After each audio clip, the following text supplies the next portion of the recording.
The Apocalypse Players present an uncommon burial.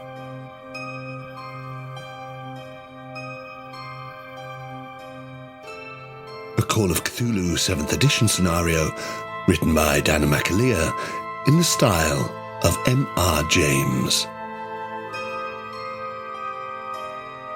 With Joseph Chance as Dr. Henry Carraig-Muire, Dan Wheeler as Reverend Perregrine McCutcheon, Dominic Allen as Lady Helen Marjorie Bjarmia Potts, and Danann McAleer as the Keeper of Arcane Lore.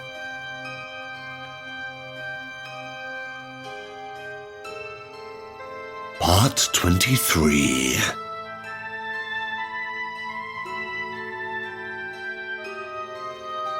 Synchronicity.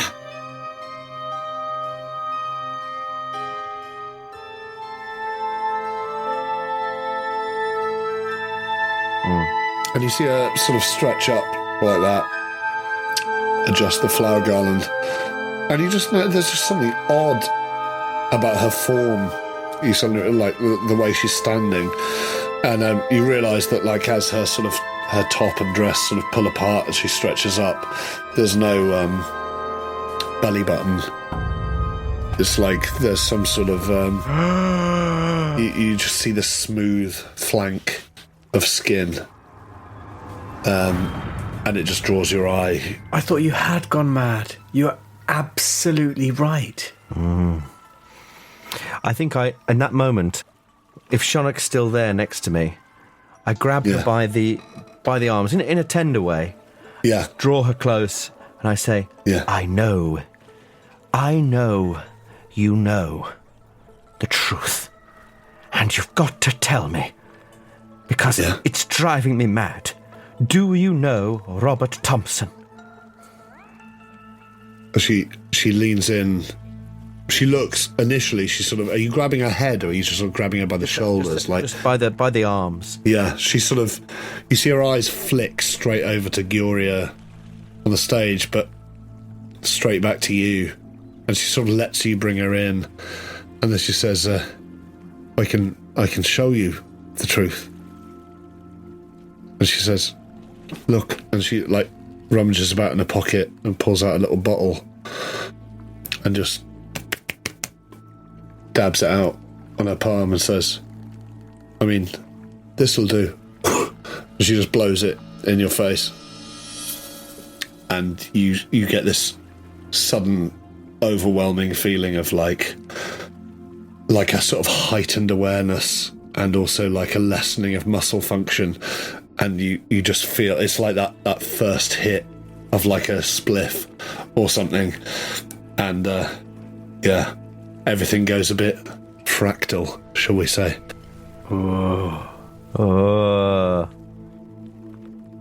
Yeah. Well, yeah. No, unhelpful. But Dr. Henry, we open with you just past this sort of opening, which is now just seems seamlessly part of the tunnel, with Richard and this sort of other burly guy having rapidly made their escape back the way they came, and sort of left you there. So you can just sort of hear the sounds of their feet echoing, retreating through the tunnel.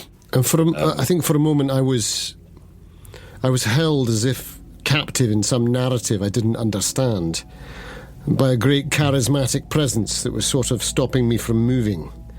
And thank you. And for a moment, it was intended as a wee dig, and yet also a vote of confidence, because it reminds me immediately of being back in that fucking guest house when time had evaporated, and we'd woken up after the use of the candled hand, the hand of glory. As you now know it. Yeah. Well, no, I mean, as soon as I saw it, I thought that it was a hand of glory, but in that sense of, I'd never believed that it would have worked.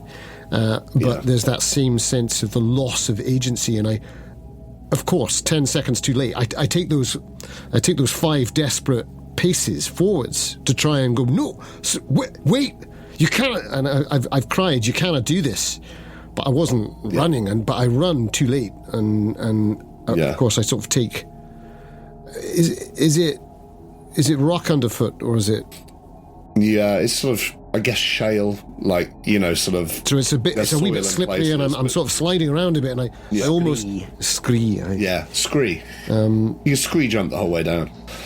If you wanted to follow after them. Also, I have to say, since we're talking about people behind people, the shadow behind your right shoulder, Joseph, is really unsettling me, because it looks like... Is it a jacket hanging up? What shadow? Oh, fuck, don't. That's what we saw in the museum, isn't it? Yeah. Oh, it was, wasn't it? Big time. Yeah. Hanging above the trapdoor. Now it's really freaking me out. Now you've called my attention to it. It looks like a headless hand, doesn't it? It does. And I would say, whatever your... what I was going to ask is has the light gone with them as well? Because I didn't have a lantern. Yeah. So it has. Is it plunging into complete... You basically, you can see the sort of, like, the flickers on because the walls are quite damp, you can sort of see the flickers of our light retreating in the darkness and hear the last echoes of their footsteps. And I think up until that point, I haven't been fully immersed in the concept of the pit. No. But that was one of the problems, was the darkness. Overnight, being surrounded by dead bodies, water, filthy, rancid. And when men die, of course, well, men and women, when old people, no one dies with a full bladder, oh God! And it was fetid to the. I was vomiting in this pit, and then I had to stifle my own vomit not to be killed, because of course the sound of it would have caught me out. So, and all of this calls rats. And this is the point where, as the darkness fades, I go, I hadn't thought of it fully until that point, but I go, no, I can't be back in the pit. And my left hand grips that, well, it's not heroin, it's opium. And my right hand just scrabbles around frantically for my matches. And I do that ridiculous thing of sort of going small and crouching down and becoming a small person in a thing and trying to light my pipe so that I can get a good flame going. And then I'm thinking, how the hell am I going to light anything down here? Is there anything of, man-made? Old mining stuff, tools, anything like that? You've got your lighter, right? I do have my lighter, but I suppose I'm going for the big matches. No, they're not long. They're not John Elfden matches. No, they're spills. No, they're not spills, exactly. Exactly. Well, if you strike one of those, you get the big phosphorus flare up and sort of burst of light against the walls. And again, you see it's not quite as dramatic as the one you saw just before the entrance, but you see again these sort of fractal shapes in the walls. But really, you just see in either direction in the tunnel this expanse of darkness moving away from you. There doesn't seem to be any props or anything man-made. No, it doesn't feel like a mine tunnel. It feels like... it could be something that was hacked away years ago, like an old mine shaft that, because of the, makeup of the rock, I think, if you're thinking geologically, doesn't need props because it's such hard I just wonder whether they'd stopped at a particular point, but no. They don't seem to have done. And I guess the thing they said to you about, it might not find you down here. It might not come for you. There's a sort of part of you that maybe is thinking, I don't know if you want to follow them or not. That's the question. All I want to do is set up my paraphernalia and solve this problem by sleeping the best possible sleep that I could sleep in this context. But I made a promise to Perregrine. I made a promise to Perregrine, and he's right. And although I keep it with me, I'm not quite there yet, he says to himself, even as he fiddles with the latch on it.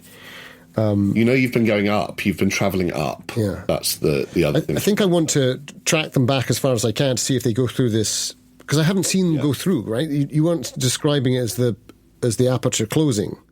No, it doesn't seem to have closed. I'll try and, as fast as possible, but as quietly as possible, I will try and work my way back to see if they're closing this gate behind them. Yeah, lovely. So, as you make your way down, could you give me a listen roll? Oh, well, I was going to ask, because I want to be as quiet as possible as well. Do you also want stealth? Well, I would say that, like, from the sounds of their feet, it sounded like they were sort of properly pelting it away from you. So I wouldn't necessarily think you needed to be stealthy, but if you want... listen's fine. No, listen's fine. Again, it's one of those... It's the way the light falls in this cellar. My 7 often looks like a 1. Yeah. And on a 79, I would much rather it was a 19. That's a 79 and a 33. Okay. So, of course, we're all making too much noise, and I'm too stressed.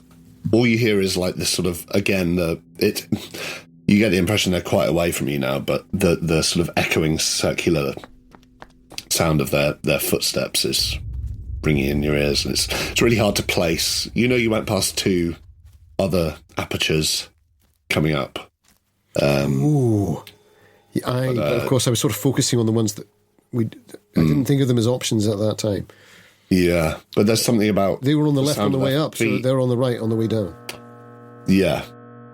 And there's something about the sound of their echoing footsteps that starts to remind you of something else, but you can't quite place it with that failed roll. But maybe there's a reason you were thinking about the rats in the pit. You're not sure. There's something of that as the footsteps sort of multiply in the echoes. But you're going to continue sort of following down after them. As far as the wall of mouths.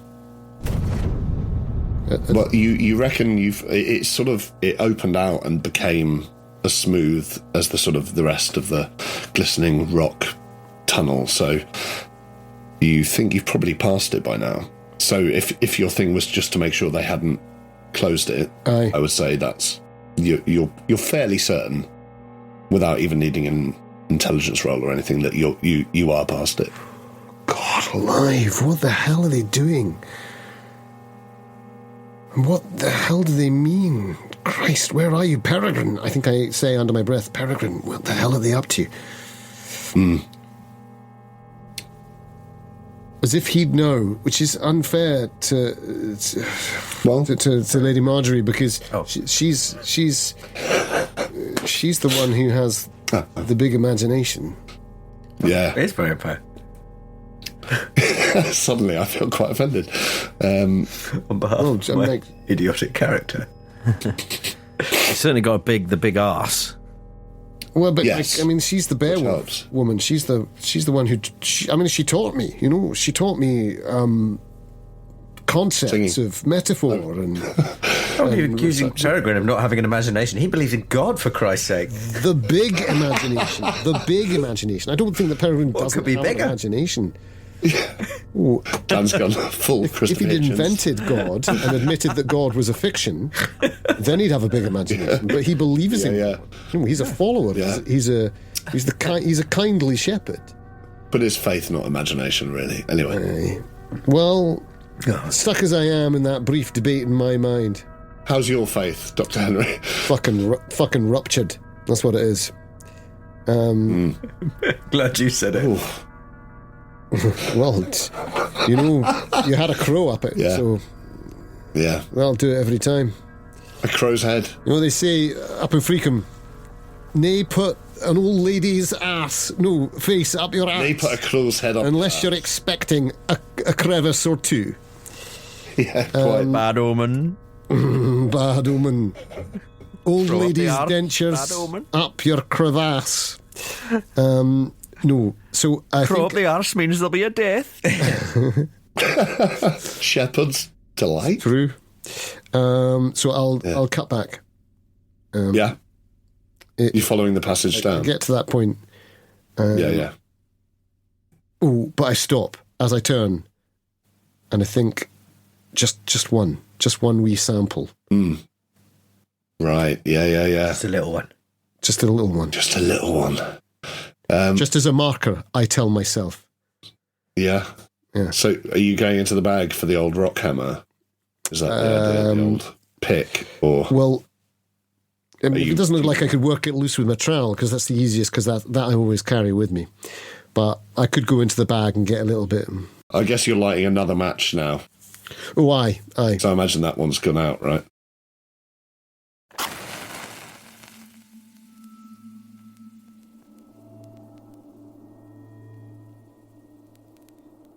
Yeah, the walls look pretty solid. I think you'd need to give it the old chisel and hammer. Damn. The old Soviet maneuver. there's I mean, nothing- you could use the new match to have a look at the shale on the ground, see if there's any shards. That Just a might quick be worth it. look. Just a quick look, yeah. I don't have that many matches. Just one last hit, right? Just one last hit. Aye, something like that. Yeah. Okay, great. So you light another match and hold it in your teeth or something? As you Well, are you gonna I have think, a look at the floor, or are you gonna go for the wall? well, seeing you're telling me that'll take hammering work, and I don't fancy that. So I'll have. I mean, it depends how it. I guess it depends how careful you want to be. I'll If take you my want a chances perfect using specimen- using my knowledge. I'll take my chances on the edges. Yeah. I thought the point where wall meets floor. See if there's anything that's dropped, anything that's broken off. The classic lucky find, just here at this point. Yeah. Absolutely. I suppose my logic is if there's any. Well, I don't want to think about the logic of how that wall works, really. So, but it's just like if there's some sort of movement, then maybe there's some looseness or. Yeah. Well, give me a luck roll as you're sort of scanning for loose specimens. I'm on 28. And that, unbelievably, is a 07. Wow. Okay. So yeah, you do like close to the base of the wall. There's Quite it isn't a whole specimen, but it's like the edge of a, what do you call it? Like the ridge of a sort of Nautilus ammonite. Aye, sort of I thing. know what you mean. You can get that. You see those sun rays sort of spilling off in the other direction. So it looks like, although it's not a full specimen that you could maybe get if you spent a bit of time on the wall, it's enough that anyone who knows anything about anything would see it as a sort of a remarkable find. I think I say something unhelpful like, aye, fuck you, Penrose and Bentley. And I put that, who are competitors. Yeah. So unhelpful. And I put that in my pocket, slightly regretting how Meanwhile, human at the I Travellers Club. Yes. I'd say, yeah. Say, Bentley, where do you think Carraig-Muire is these days? Oh, he's probably in the bottom of some ditch. Oh, yes. Trying to find his own arsehole. As it is, once he got into a hole in the ground, he always struggled to get out again. Yes. Probably up to his knees in his own shit. Silly old Scotch bastard. Oh, speaking of Scotch, 2 more rounds, please, Jenkins. Quite right, sir. Wow, what a segue. What a pull away. So as these imagined voices echo through your head, but you pick up this shard and you can pocket it, and unless you want to spend a bit of time trying to dig off a better specimen. No, I think it's almost guilty. Having thought only moments ago about Perregrine and Lady Marjorie, I feel all this pressure of the receipts and trying to impress God's house and be this academic, which I love, but it's driven me to this. Like with shaking hands, I'm putting it in my pocket, thinking, yes, it'll fucking last. I might have something to write, not just a paper on, but maybe a book. And then I'm thinking, like, but Robert might be in some place worse than death. We might end up someplace worse than... Anyway, so I think it's almost out of penitence. I don't light another match for another 30 seconds as I work my way tenderly back up the wall using my hand. Or back down the wall more. Like you're going slightly downhill. Well, no, because I don't want to carry on. I want to cut back up. Have I got this right? Oh, no, it's been going up. Sorry, I should have been... So to go back to where they've... You'd have to go slightly down. Yeah, so I want to turn around and go up. Go back to where I roughly remember being left Right, I see. Yeah. So you do so. And in the dark, yeah. Well, it's a terrifying feeling, but now I've got it. I feel a bit shored up. I know that aperture hasn't closed. Yeah. And I wait for as long as possible. I mean, I'm a sweating mess, I think, and I think this time I just light my lighter. I give up on the matches. I'm just conscious I don't have a massive amount of fuel in it or anything like that. And I'll light it for a few moments just to check. It's like moments of terror, of course, as it lights. And I think maybe I close my eyes for a few seconds and just open them to adjust. Using all the old tricks of you don't want to blind yourself. Yeah. Look away from the actual flame, and I just want to check, and then I'll work my way further up, but until I get to a point where I feel like I was back where I was dropped off, and then I want to keep pressing on up. Great. So, you do so, and you get this bright sort of blinding flash and the shimmer off the walls. You make your way up. You feel like, I think it's fair to say you can't see any sort of change in the walls where the aperture was, but you walk for enough time that you think you must have gotten back to where you were left. Could you do me another listen roll? Aye. Oh my God, I'm just not good at listening. 84. Yeah. So again, you feel like maybe you hear some echo of the last of their footsteps, or maybe it's like the sound of them opening or closing the trapdoor you were brought down through, but you can't really make head nor tail of it in a specific way. It's just there's some sort of almost a skittering sound behind you, I suppose, but you feel like you're back where you were left, as far as you can tell. I'm just conscious that twice now I have heard something about the skittering. So would that be something I could try and push to try and identify a bit more about? Yeah, I'd say so. If you wanted to, might not be necessary, obviously. I often just make you roll for things that aren't necessary. You know what we're like. Sounds like a double bluff to me. No. It's just hard to push that. I'm thinking I could hold my breath and lean next to the wall. You could. I mean, it depends. Also, are you looking to find the seam or where the rock might have opened out, or are you just trying to gauge where you get to? If you want to look, I just wondered if there's a lot closer at the rock. Up. Oh yeah, there is. I mean, the tunnel keeps going. So if you want to keep going, keep going. Navigation-wise, yeah. Do I have any inkling as to where I'm headed? Inland. So, yeah, under the abbey. I would say you could do a navigation roll. I would say that without a roll, you know that you've gone from the Duke of York and from the angles. That would mean you've sort of cut inland and up maybe under where the abbey is, in that direction, certainly. So you're going southwest, and slightly up, and you went for quite a while, and it seems to be leading up in that direction as well. But it's not like you're going under the ocean or anything like that. Yeah. And mapping that up, is it leading to? Do I know anything about this fucking hill? Are you trying to see if it might be leading towards or what? Or Mother Soul? Weather Soul. Oh, don't know why I said mother. Freudian slip. I get there. Well, I mean, I hope that we'll all be able to get back together at some point and have a conversation about this. And a crumb de That would be nice. I'll take advice. Did I ever get to talk to you about that? About Weather Soul? Weather Soul. Yeah. My impression is that is yes, we did get to talk about it. We all saw it on the map. We all saw it on the map. I'm thinking of it as the third point. Yes. Of a triangle. A slightly wonky triangle. But a shallow triangle. Yeah.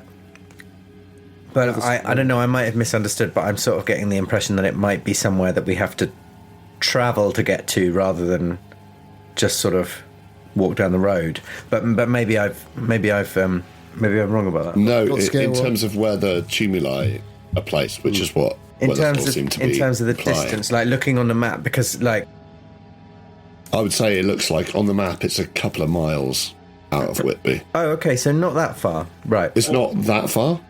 It's close because Robin Hood's Bay and Whitby are only 7 miles apart. Yeah, So it's sort of on the Whitby end of that, but it's yeah. Yeah, But it's the between other the two. point was so it's a proper like isosceles. yeah. 'Cause the other yeah. point, isosceles. The other one was up near like fucking Inverness. The other one's down near Norfolk. There's one near you. Yeah, there's one near Little Walsingham. There's one up in Scotland. Both of those seem that they might be actually slightly off the coast and in the sea. That's the main 3-pointed thing on the Vegvasir on the map. Yeah. But where Weathersole is, there are 3 little points right next to each other, which I think you imagine might be tumuli, but that's like the central And point. this is but they the central look like one. they're very Weathersole's close together. the central one. It's Yeah. between Whitby and Robin Hood's Bay. That's what Yeah. I've written down. Which is right where you are. Yeah. I wonder actually though whether that is exactly what I'm doing. I think I'm sort of I'm looking at scale to help me with Yeah. maybe with a navigate roll if you'd permit me. I'm trying Yeah, to work out absolutely. whether this looks like this is leading me towards Weathersole because that's what I'm Yeah. wondering. Yeah. Great. Well, give me a navigate roll. It's a 62 and a 29. I mean, 29 is pretty good on navigate, I really. made a good gain. Although I made a good gain. you did. Although still not good enough, probably, to... And I no wonder because it's just so hard to do it underground, isn't it? You know, I've got. And also, you're in the dark. You're disoriented. I think I prop my lighter up, Yeah. fix it on flame, and I'm stressed about that. And I'm doing this wee sketch Trying and to thinking, yeah. how far is it? And I make the first Yeah. mistake of including, you know, away past Inverness Way and your the arse of England, your Norfolk Yeah. Point, and I'm thinking, It's a horrible way to talk about Lady Marjorie. The arse of England. I meant Norfolk. Or a really lovely way. In modern parlance. Well, I think what I'd give you, even with the fail, is just naturally, you know, that was your instinct, is that you were going in that vague direction, like up the hill, southwest, towards where that point would be. But other than that, you feel a bit disoriented because you've been hearing the echoes and, you know. Sod it. I'm going to keep going. Yeah? Aye. Great. I put Could you all do that me in a- my pocket. So you want to keep your lighter open and Aye. move up the... Aye, because this is unknown territory, so I risk not Yeah. using it for a tunnel I'd know. Love it. But Great. How far do you reckon you'd go? I think as soon as I think I might be at, well, I've got a pocket watch, so I'll take it out in of my terms of waistcoat, time, I mean. and I think what is How it? long would you walk for?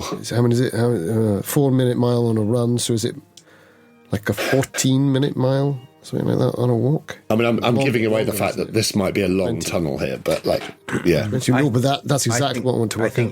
I think on flat ground, like walking down the road, it's reasonable to take maybe 15 minutes to walk a mile. But uphill. It's on a slight upwards gradient, but not in like, a scree-covered tunnel in the dark. yeah, maybe. More like 18 to 20. I'd say at least. Let's say 20. So I'm going to say 20 minutes. I'll give it 20 minutes, and if I can walk a mile, Okay. Yeah, I might mark that, and then yeah. keep going for another one. And as soon as it's 2, that's Right. 40 minutes, and then I'm thinking, okay, I'm now getting a long way away from the other 2, and I got to think about my creme de menthe. Yeah, you do. Well, I'll say you do. You carry on, and it does. You can go for that long. You sort of, Son of a... and you can see that. You do also pass a couple of other little smaller entranceways, little apertures on the side. So the first one I'll ignore. Well, I'll look at it. Yeah. Right. But the second one, I think I'll stop. Look at it for a long time. Look down at my boots and say, "Oh, for fuck's sake!" And then I'll go 10 yards down it and see what it looks like. Great. And if you say it looks like it belongs to some large creature, I won't be happy. What are you going to do? You on Zoom, mate? What are you going to do? Well, could you do me... to a large creature. and you realise you're in the sphincter of a vagina. Scott Dorward! You wrote this. Yeah. It was me all along. Wait, no, that's my Father Christmas voice. Quite similar, I suppose. It'd be a great Father Christmas. Actually, you're inside the alveoli of some sort of large There we go. giant. The alveoli of a giant. It's a lovely dip. All front stage. Scott, of course. So, I come to realise you're inside a fucking alveoli of a fucking giant. a giant fucking giant. A massive fucking giant. Could you do me a natural world roll? On this, I mean, I'm not going to tell you. What's it worth? Yeah. What's it worth to you? A natural world, which you would have thought would be much higher, but it's only a 27 on my. Since natural world could be the basis of a paleontologist. Oh, but it's an 18, Danann. You're not going to believe it. It's a pass. There you go. So, as you take this branching one off, Studying you realise there's a change in smell. No, not smell. The sort of I know. Well, I couldn't ask for a smell roll. The sort of the salt sharpness and the dull sort of. What's the word? The dull feculence of the sort of rotting seaweed and all that seaside stuff. That's sort of overtaken by a slightly sharper in a different way, I suppose. And you're trying to sort of gauge what it might be. It's a recognisable smell. And you realise it smells very much to you like, I don't know if in Freakin there would have been one, but certainly perhaps when you were on campaigns somewhere, you might have been to an aviary. It has a very sort of scent of an aviary. No, that's it's like gross. That really. It's bird shit is a very recognisable. I think I scent. stop immediately. And you get a really strong waft of that come up towards Kind you. of like salty. Yeah, very much salty. Yeah. Dirty, salty. Which is why it sort of takes a moment to distinguish from the sea, seaweed sort of smell. But you suddenly get this, you stop and you think back to maybe some childhood memory of visiting the aviary and some rundown zoo, and you get this distinct scent of, or maybe the bell tower of like an old cathedral, like where it's stagnated. It's like, Yeah. but yeah, it's an odd smell to, Like Artex. it's an odd thing to smell under the ground. Artex Blaster. Yeah. Oh, like the flamingo enclosure in the wetlands centre. Yeah. Yeah, exactly. In Flamingo Land. Or the and University of York. as that hits you, as that hits you and sort of stops you in your paces, could you do me one last listen roll?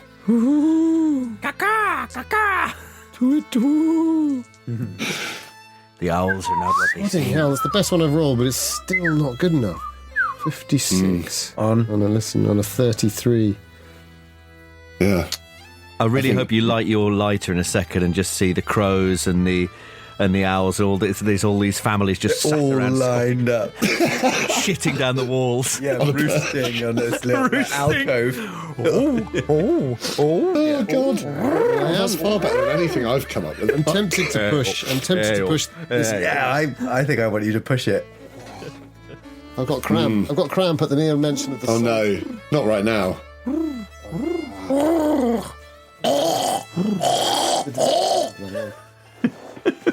This is Carraig-Muire, right? Oh dear. Why not?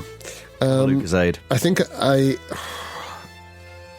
can't believe I'm going to do this, but Well, you hear something. You hear what sounds like it could just be a bit of, stone falling, a bit of scree, perhaps a bit of the slate, the shale rather, that you'd knocked over on the way up, a skittering of rock, perhaps. But I think what I do is I lean against the wall with the lighter out, and so that I'm kind of very steady against the wall and away from some of the scree underfoot, because whenever I step, I just make that noise. Yeah.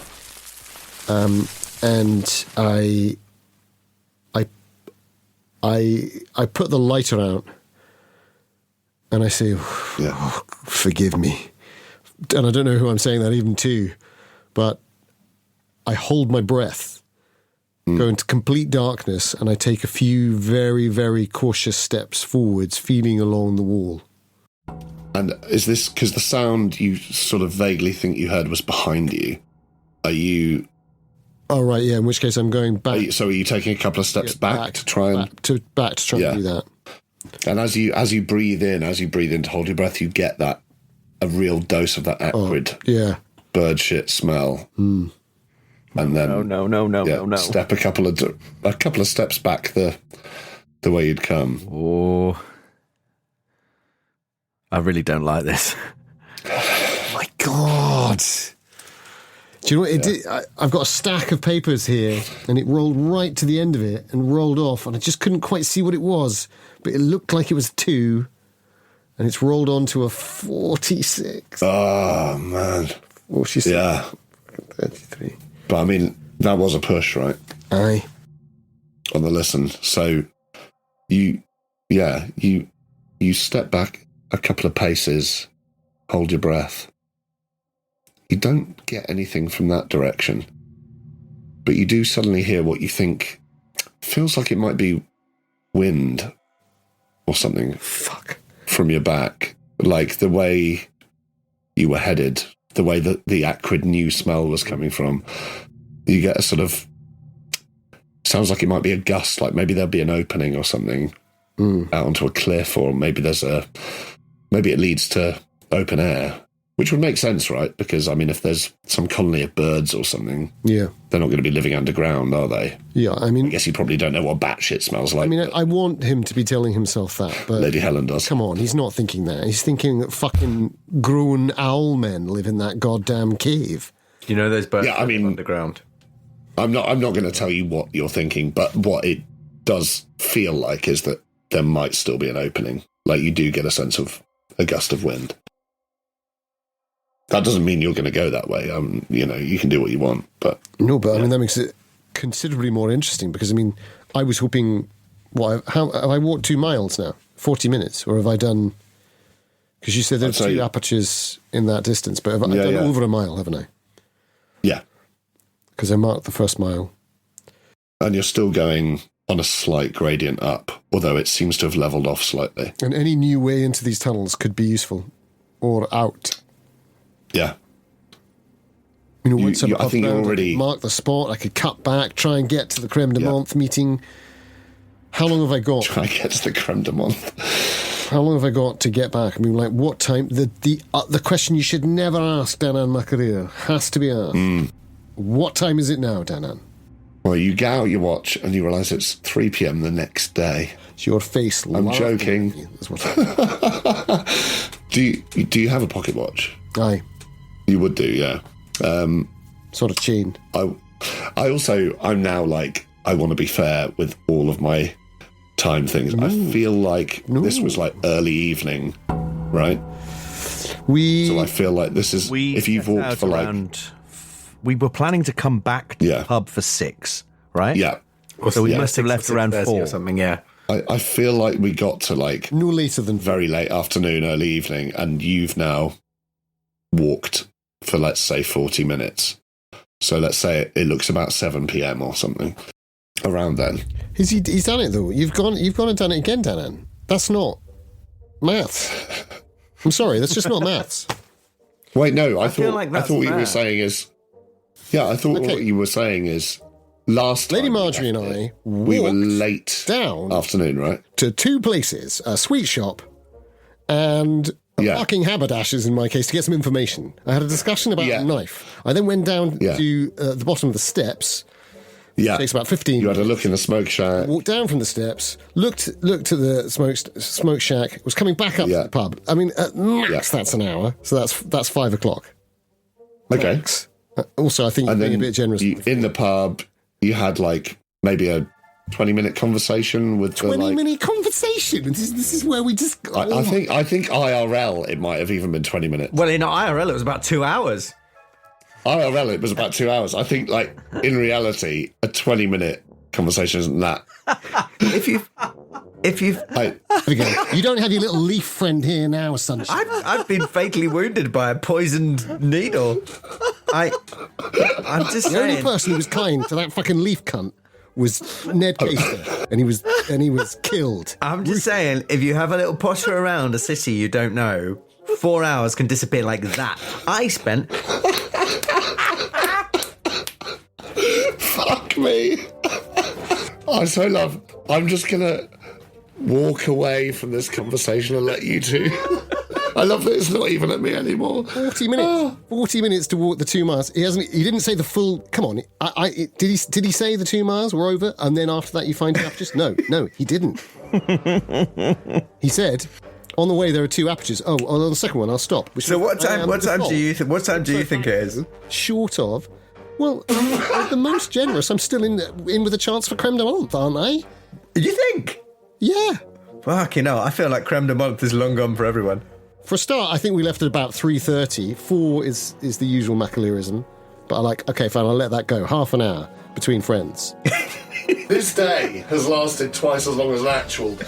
Yeah. This conversation has taken about as long as a day. No, but I mean, if what you're saying is that I chose to walk all the way through the 30 creme de menthe. For 40 minutes.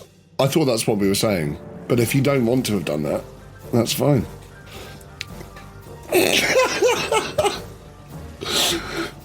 Yeah. This is between you and Danann, but I did get the impression when you'd gone back to the bottom of the ladder, and Danann was like, "What do you want to do?" and you were like, "No, fuck it, I'm going." I interpreted that as like, "Fuck creme de menthe, I'm going on a solo adventure through the tunnels." That's how I interpreted that. Well, I mean, there's a lot of projection involved with it. Well, clearly. There is, yes. Do you? Are they cheap? Sadly not. I'm now looking for much cheaper ones, and they won't be any good. But maybe they could talk to you about projection. If what we're saying is, at some point Carraig-Muire lost track of time, I will accept that, because, you know, I do have an opium problem in relation to... Sorry, let me rephrase that. Carraig-Muire has an opium problem in relation to moments of crisis, and he's been underground, and it has been reminding him of the pit. So I can understand that I might have made a wee mistake there. But I would have thought, even at the wildest stretch, unless you're telling me that it takes, to get from the Angel to that fucking haberdassery, 45 minutes... I don't think it's been 3 hours. You know, Danann, you should just have said his watch had stopped and it was 4 p.m. Because then he wouldn't know what time it is. Yeah. All right, I've done my grandstand. What time is it, Danann? What time is it?